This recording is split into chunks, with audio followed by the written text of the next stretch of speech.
Welcome back to the Sound for More channel. It's Leo speaking.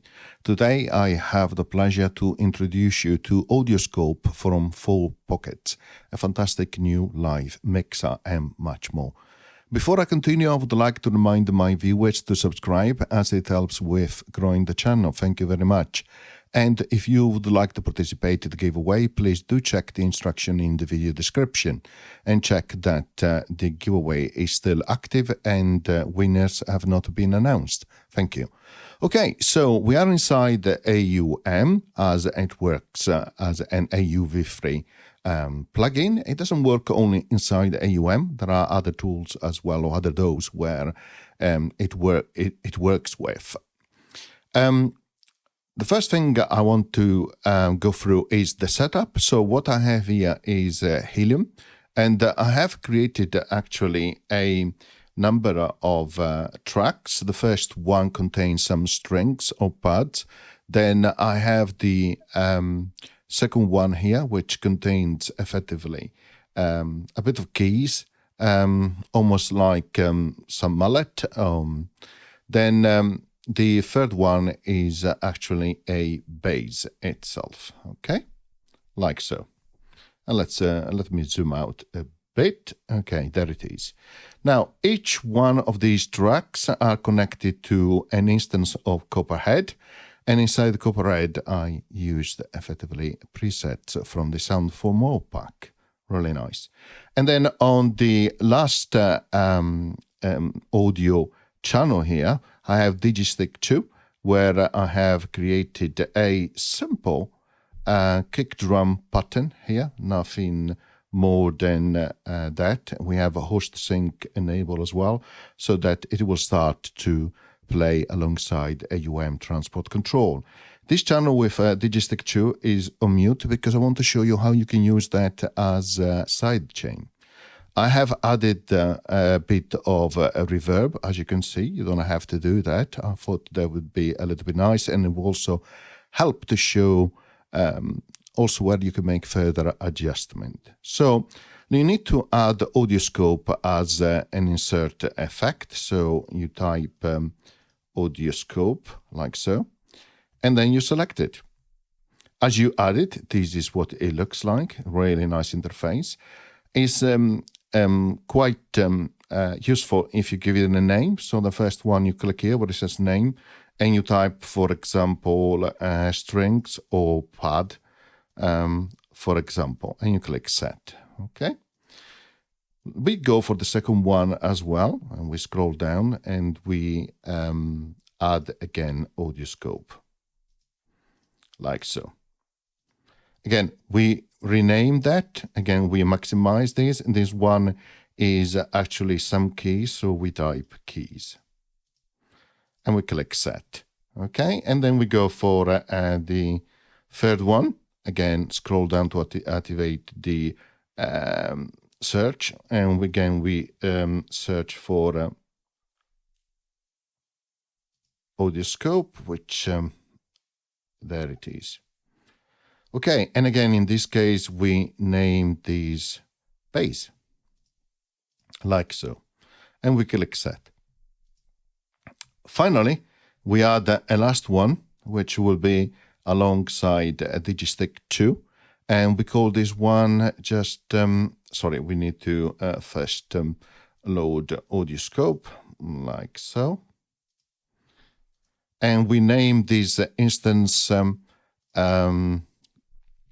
kick drum, like so. We just type kick and then drum. Perfect. And we click set and maximize it.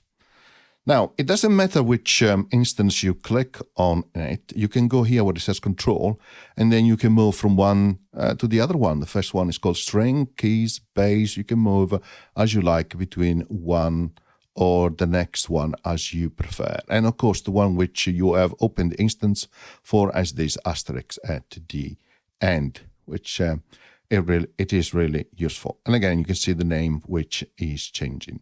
Now, you can activate it, turn it on and off here, okay? And you can also have a pass-through here button, which will have your CPU down to minimal and will, of course, disable AudioScope. So let's click play.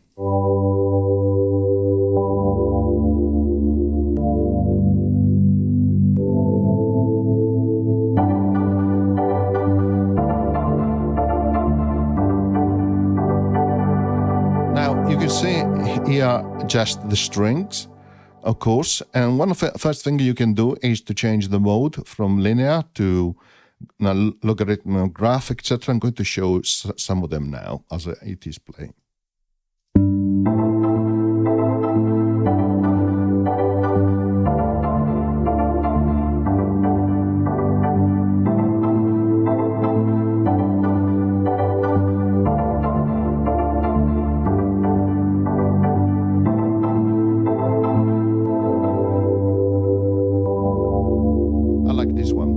And of course, you can change the smoothing or movement on the visual. So you can go 2 times, 4 times, etc. Let me show you again.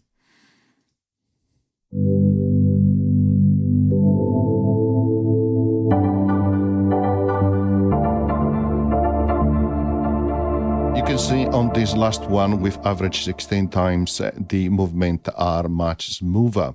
So let's set these to 2 times. Okay, so let's ensure that we have a string already selected. So one first thing that you can do is compare. So you can select here, compare strings, for example, with keys, bass, or kick drum. Let's select keys.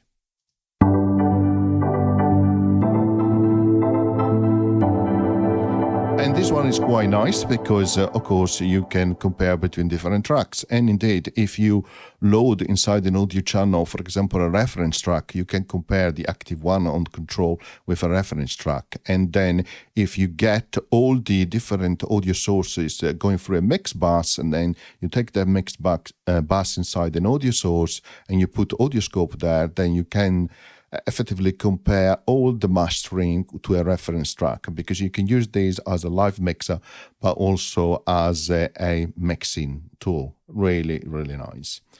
Now, let's remove this one. Let's go to the menu here. You have a menu where you can initialize the mix, and you can also go to the settings for EQ, live mix option, the shelf, the pick filter, the compressor, the graph option, and also color scheme. And really nice. You can change also the different colors like so. Really nice. Okay. At the bottom here, you have a pass-through, but you also have the ability to invert the phase, which is really nice, particularly when you have these problems where an audio track might actually remove part or the entire audio track, another audio track or itself, depending on how you set it up. So that becomes actually really, really handy. Then you have a selection of DC filter as well, which remove those humming, those signals below 50 Hertz. So let me try that actually.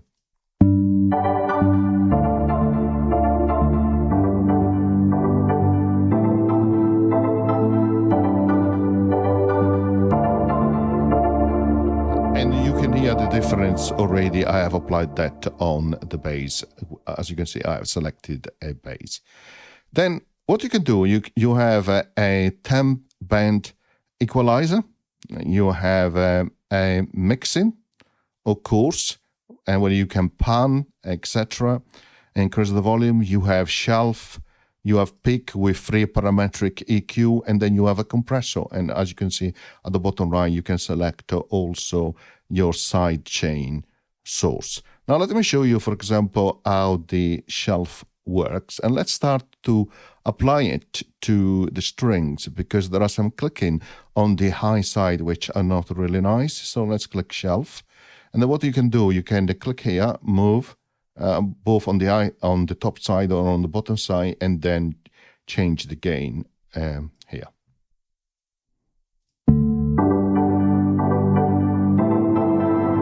Let's start from the beginning.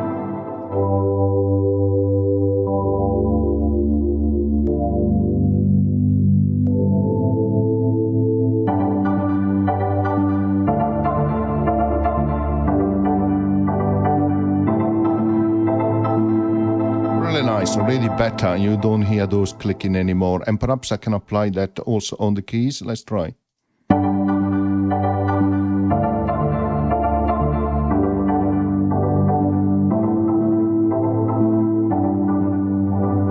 also on the bass itself, why not?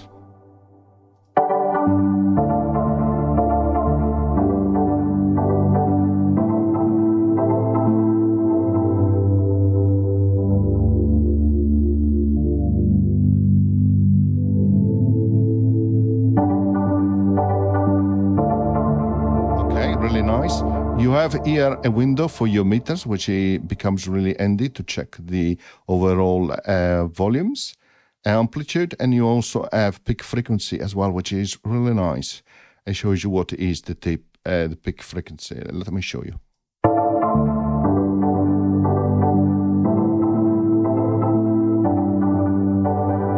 Really clever, really clever. Now, let me show you how the EQ works. And let's go, for example, to the strings, and let's click play from the beginning. Click and drag.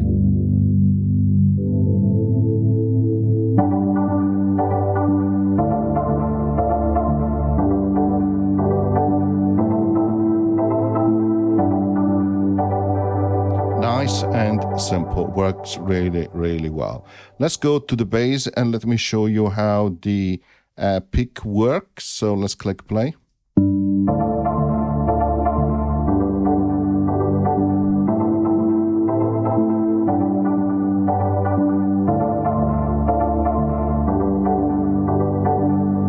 And in this case, you have three parametric EQ, so no more than three. If you're trying to add a fourth one, of course, it will give you a message. Let's go to now the keys.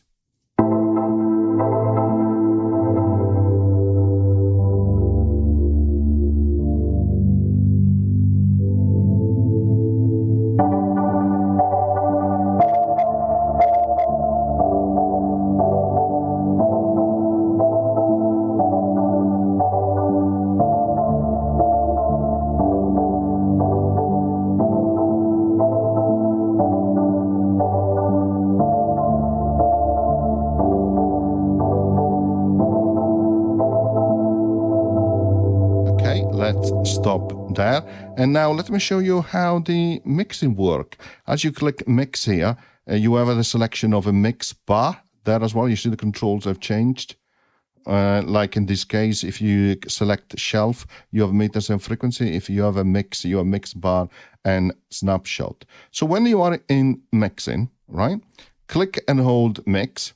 And you have the control, which in this case is selected as keys, and it will appear there. Now you can move it up and down, left and right. So you can pan and increase the gain, right, vertically, and pan it, of course, horizontally.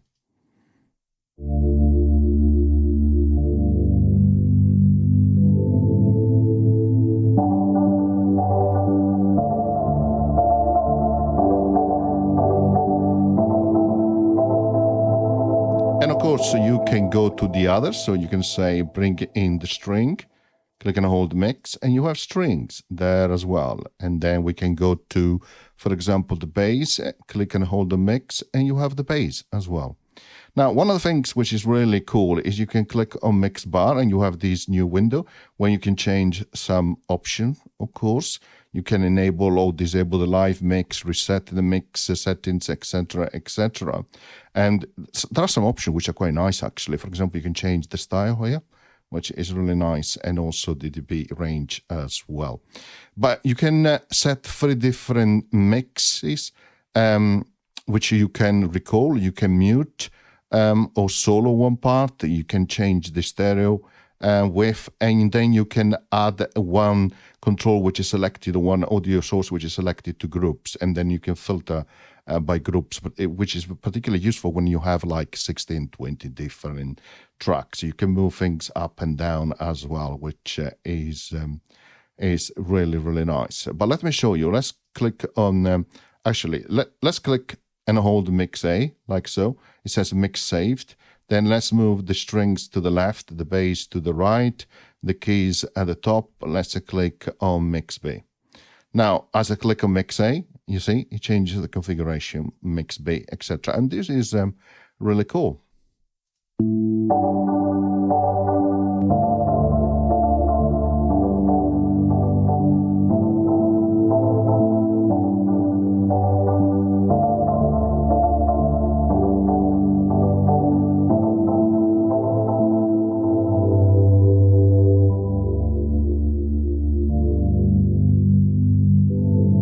So hopefully you could hear the difference there on widening the stereo width. And let me show you some muting and solo as well.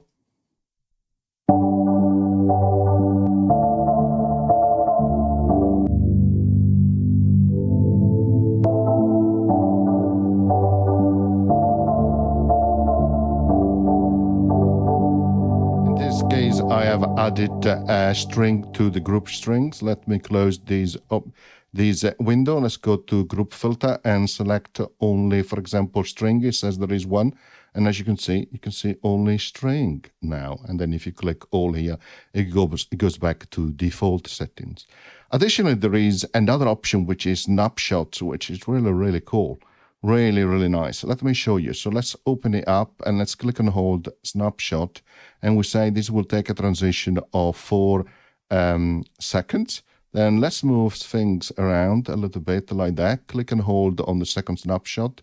And these again will take a direction of 4 seconds, but you can go in bits as well. And let me show you what happened. Click on the first snapshot and it moves. And it will take 4 seconds to move that. Let's click on the second one. It goes back to the configuration for that snapshot. And this is really great because you can do this live.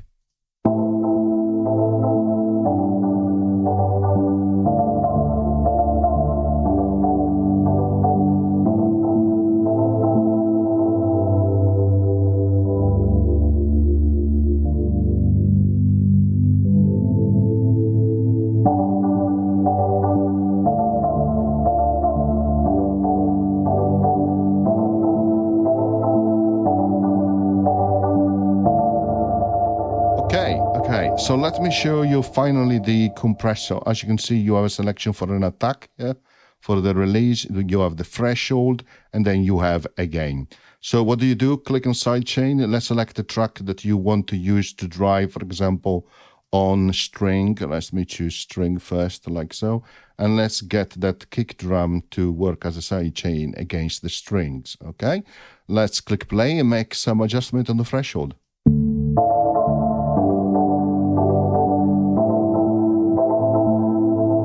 Let's go back at the beginning.